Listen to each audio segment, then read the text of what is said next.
Hello again, guys.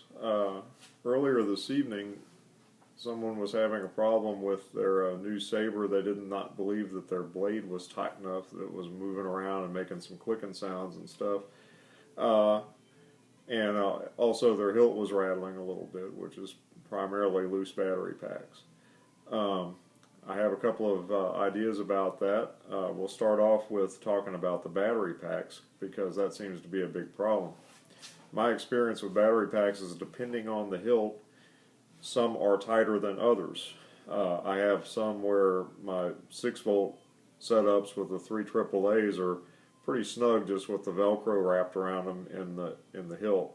I have a couple of hilts that are pretty roomy inside, and I've had to do a couple of things to them to make them fit a little tighter. And the tight fit also has some issues that I've also kind of come up with a way to solve as well. I'll start off with my first saber I ever got, my old school Epoch. This one, when I first got it, the first thing I noticed when I was messing with it was that something was rattling in here. And this hilt does not have a drilled out pommel for sound. So the main thing I was hearing was the battery pack bumping against the metal end of this. I put a little rubber pad on it. Actually, I use these Scotch mounting squares. They're two-sided tape. I just leave the backing on them when I don't want to have it sticky on both sides for padding. And I'm also going to show you something later where I employ these a little bit.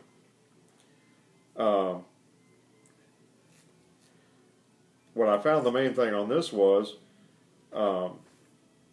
honestly, I just needed to not wrap this little Velcro so tight.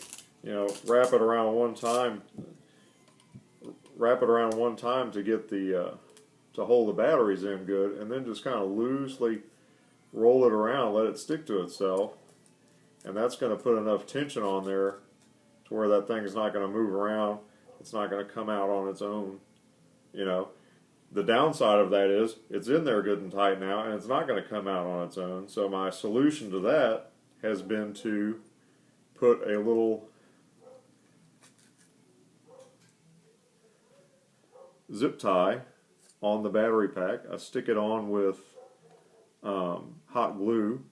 Usually, you could use epoxy, you could use some E6000 multi-purpose glue, something like that.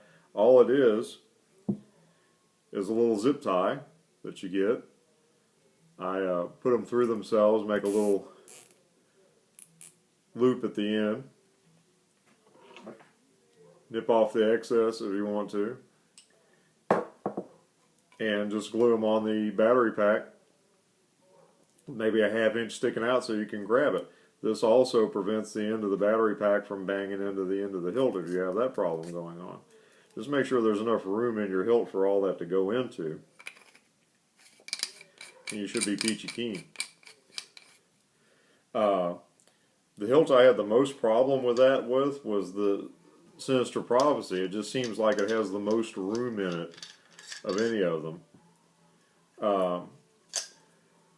And what I ended up doing with it was taking, again, some of my little tape and putting a pad on every side of this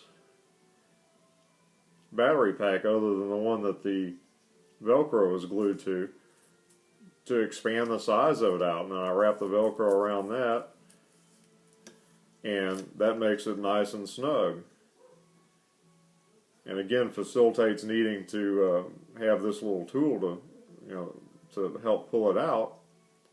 But it's in there, it's not rattling around. My initial fear when I first got into this was that the things would rattle around and ground out against something inside. I don't think that's really that big a concern, but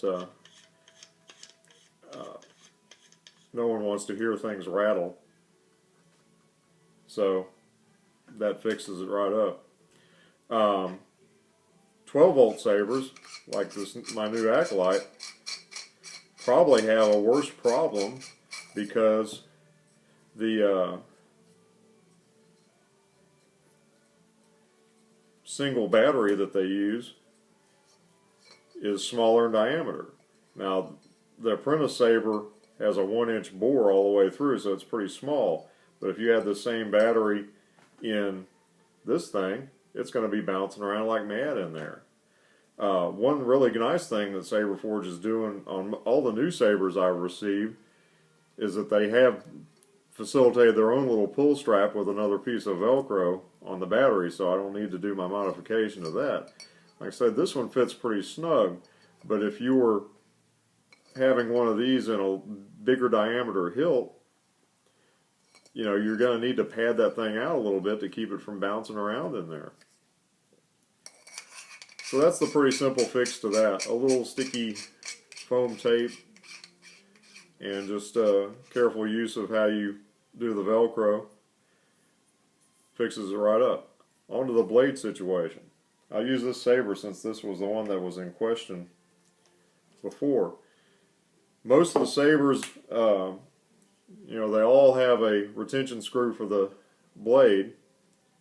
And in this one you can see the retention screw for the LED unit. You don't need to mess with this one. It should be snug and you leave it alone. You can't always see it. You know, it's hidden on this saber, for example. But the one for the blade is right there. When you're going to put one of the blades in this thing,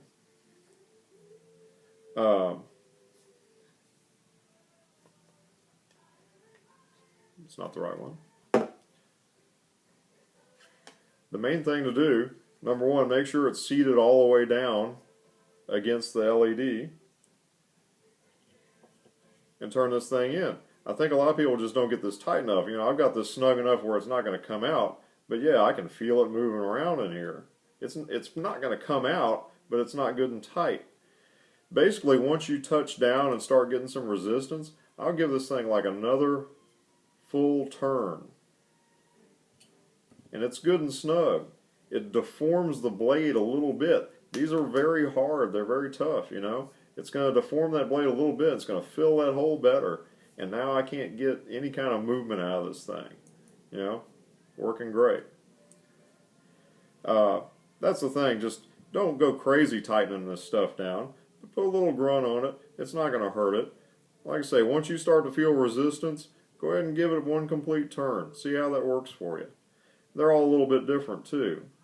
You don't want to overdo it because you've got steel set screws going into aluminum bodies on these things, and they will wear out, especially if you take the blades in and out a lot, which I hardly ever do. I hope that helps a little bit. And again, this is all stuff that most people have, or at least I have around the house, or you can get pretty easy at the hardware store. No special tools, no sonic screwdriver required. So y'all have a great day.